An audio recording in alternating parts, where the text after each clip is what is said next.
হ্যাঁ আমাকে ওনারা মাইরেছে রাস্তায়, আমি গরু নিয়ে এসেছিলাম, আমাকে মাইরেছে, মাইরে নিজে আমাকে জোর করে গাড়িতে তুলে নিয়েছে। প্রত্যেকটা ফোন বন্ধ, মোবাইল। রাজশাহীতে 22টি গরু সড়ক থেকে জব্দ করে কাস্টম অফিসে সোপর্দ করে বিজিপি।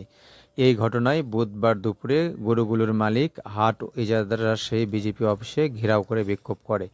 এ সময় তারা রাজশাহী নওগাঁ মহাসড়ক অবরোধ করে রাখে। পরে গরু মালিকদের একটি প্রতিনিধি দল গিয়ে কর্মকর্তাদের সঙ্গে কথা বলে।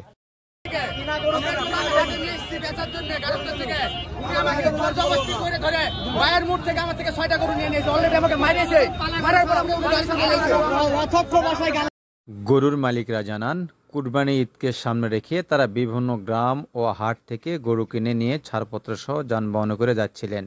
এ সময় রাজবাড়ী বিজিবি চেকপোস্ট থেকে সেই গরুগুলো জব্দ করে বিজিবি সদস্যরা।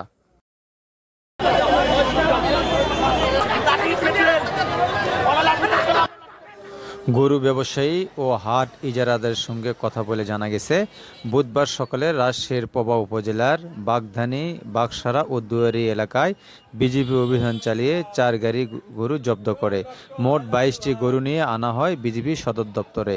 এ খবর পেয়ে ব্যবসায়ীরা দুপুরের দিকে জড়ো হন বিজিবি সদর দপ্তরে।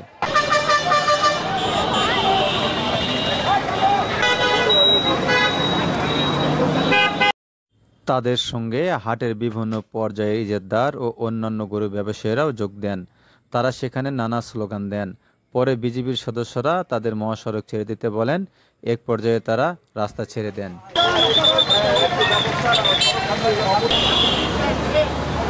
গরু ব্যবসায়ী রুবুল ইসলাম জানান, সকালে পাওয়ার দুয়ারি মোড় দিয়ে তানোর থেকে সিটি হাটের উদ্দেশ্যে গরু আনছিলেন তারা।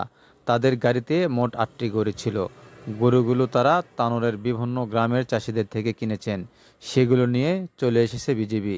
এগুলো দেশীয় গরু, ভারতের না।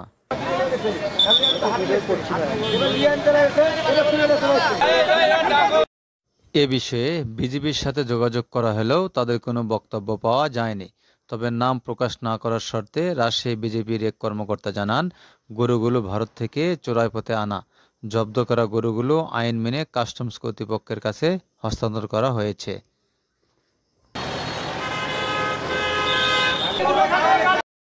MKJ news desk report.